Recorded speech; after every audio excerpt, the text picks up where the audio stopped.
Hello everyone, before we dive into the video I have some updates to share. First, the format of my videos will be changing starting with the next one. I've now gotten an editor that will help me out with editing process, which will make things more smoother. Another update is that I'm going to create a new video schedule to keep things organized and avoid being overwhelmed. Going forward, you can expect uploads on Thursdays and Fridays, and on Saturdays and Sundays, I'll be hosting a live stream once I fix the mic issue. I'm looking forward to seeing you all there, and hopefully I'll have some fellow YouTubers that enjoy ZZZ as much as I do. See you soon. With the livestream finally showing us the new characters, we can now talk about Miyabi and Harumasa, and what we can do with them, and see the new drive discs, and who can benefit from these new drive discs. And without further ado, let's get started. As mentioned earlier, Miyabi is an ice anomaly agent who relies on crit rate and attack. With these stats, she becomes a powerful agent capable of easily clearing content.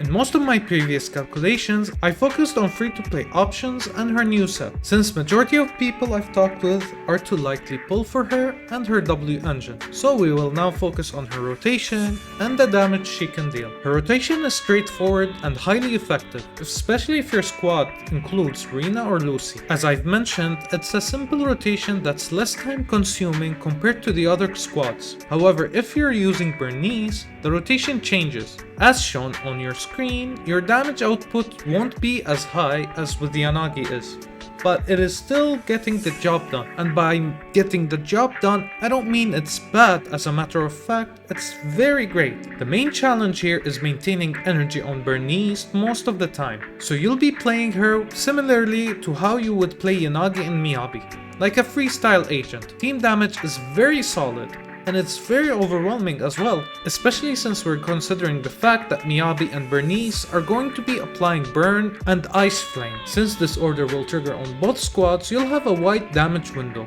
making it likely that you'll clear content while the enemy is stunned. I'd like to also introduce a new squad, Soukaku, Miyabi and Lyacon. This squad feels very smooth, with consistent freezing and powerful performance.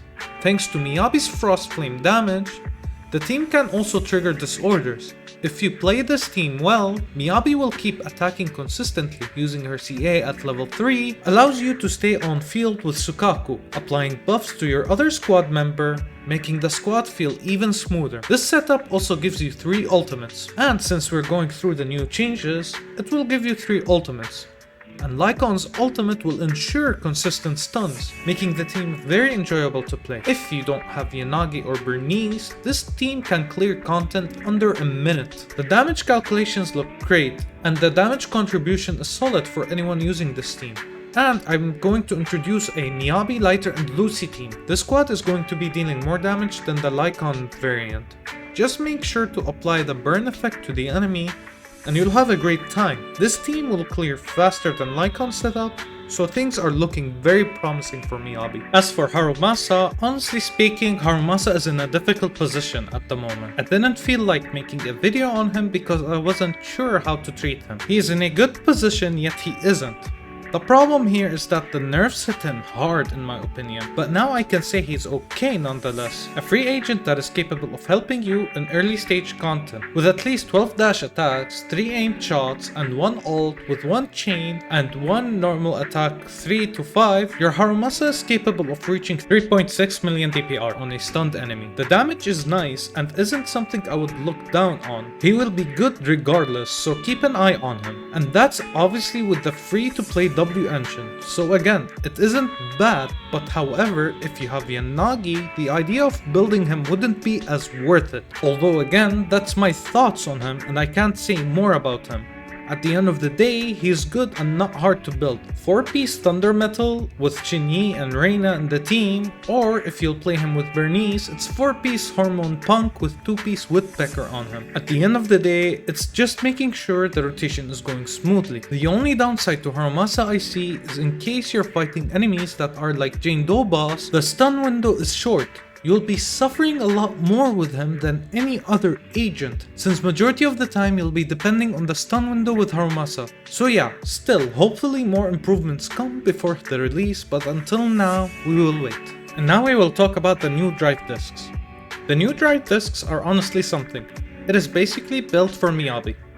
It is the first 2-piece that actually gives you 16% crit damage, but on top of that the benefits are great. The 4-piece is in need of 115 points on Anomaly Mastery to increase the crit damage by 30%. When you apply Freeze or trigger Shatter, the crit rate is increased further by 12% for 15 seconds. The set works on Miyabi, and it would honestly be great as well on Ellen. Ellen is going to be benefiting a lot more from it as well. Compared to her previous set, the current set is doing exceptionally well. It's not bad, and I wouldn't find it as an issue with it, to be honest. The only downside is you'll have less attack on her, but more crit damage and crit rate is provided, so it depends on what you really want to use on Ellen. Not bad, but also it's good, but there's a downside. The downside is basically when you build this set on her, you're going to over crit with her.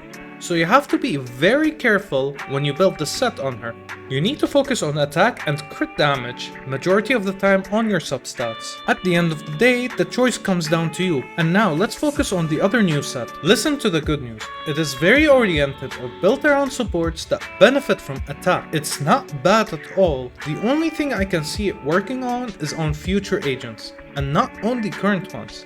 So maybe in the future you'll gain more benefits from it, but as of now, with the agents that we have, Protopunk and Swing Jazz is still way more impactful than they are. And again, the agents that will come in the future are going to be heavily focused on quick support playstyle. So yeah, that's basically it. Honestly speaking, every patch seems like it's rich with new changes, but this one is very heavy. The changes are focused on disciple points, and honestly speaking, the teams look very promising. The builds are also looking very promising in my opinion. So overall, the squads that you'll play will feel more free than the current patch. There are many positive things to look at, and honestly I'm excited to see these changes and how it will go so far. From the start I was very scared, but now it's a very positive thing in my mind for the changes. There will be some agents that will feel kind of off-putting to play, but overall, let's see, I'm excited for these changes. In theory, things look positive, but once you play the new changes, you'll feel like it'll be great.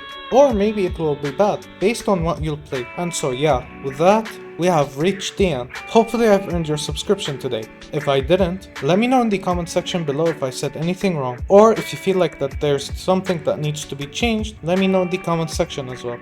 Also, a quick shout out to Hollanda ZZZ. Without him, the video wouldn't have been possible, so make sure you check out his videos. See you in the next one.